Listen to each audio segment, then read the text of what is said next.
Grand final week is upon us, and even for a grizzled veteran of the biggest game in the English club calendar, there's still nothing quite like it.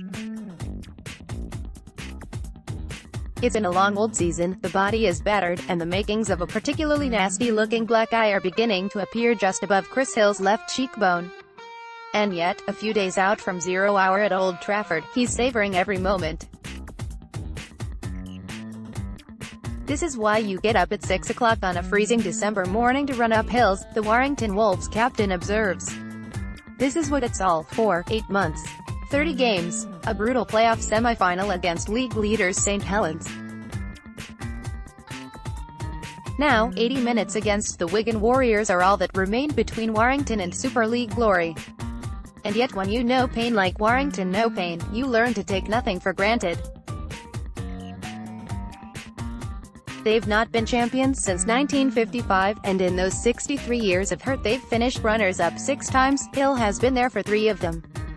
He's lost the 2012 final against Leeds, the 2013 and 2016 finals against Wigan, 2 Challenge Cup finals, including this year's final against Catalan's Dragons, and last year's World Cup final with England. Better than virtually anyone, he knows that the last step is often the hardest. It does hurt, he admits. But you've got to be in it to win it. And we've probably got a bit more hunger to turn that tide around. We've got to break that hoodoo. If we do what we do for 80 minutes, as you saw last week, we're more than confident we'll come away with the win. Warrington beat St. Helens in the semi-finals. Getty Images. History, naturally, is against them.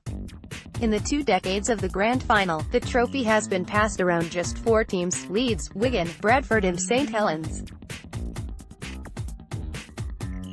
Does Hill have any theories as to why, despite twice topping the league table and 3 times getting to Old Trafford, the Wire have failed to make the step up? You've got to take your chances, he says. You don't get many in finals. I don't think we've been clinical enough in previous years. We've not taken our chances, taken the game by the scruff of the neck. This year we've concentrated a lot on defense, which says a lot. It'll be wet Saturday night. I think we're due a bit of rain. So keeping hold of the ball's massive. Under new coach Steve Price, Warrington have added steel to their natural flamboyant style. As prop forward and Price's enforcer in the pack, Hill has been central to that strategy. More than that, though, he's the sort of player every dressing room needs: a stalwart, a natural leader, someone who knows and understands the values of the club. Players come and players go, but in a community where rugby league runs in the blood, Hill has the umbilical link between Warrington's past, its future and its present. He's been there for 6 years now, is contracted for at least another 2 more, and even married into the club. He met his wife Catherine when she was doing the catering at the Halliwell-Jones Stadium.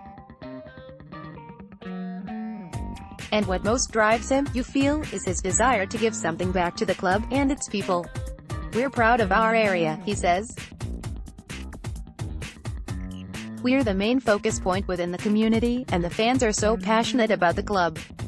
They've traveled up and down the country watching us, supported us through thick and thin. They've been at the old ground through the bad times. We want to give them something to shout about, and so far we've not managed to give them that. 2 or 3 times a week, once training is over, Hill will swap his rugby kit for overalls. When he's not playing for the Wolves, you see, he runs a plumbing business which takes up most of the rest of his time.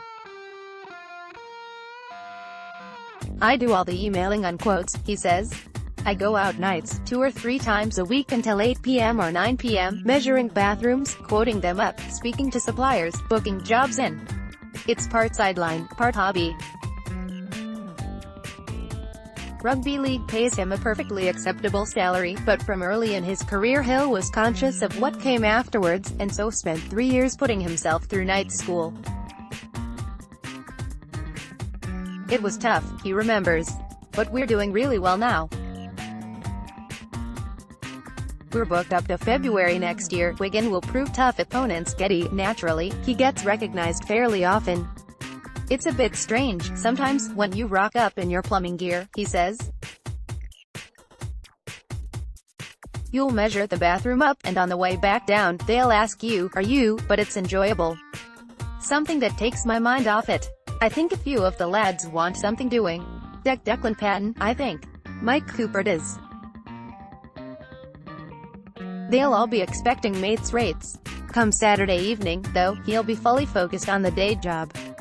The Wolves will be second favourites against Wigan, for reasons of heritage if nothing else, but the stunning 18-13 win over league leaders St Helens in last Thursday's semi-final will have whetted the appetite. It was probably our best performance of the year, Phil admits. But we've got to move it up another notch this week.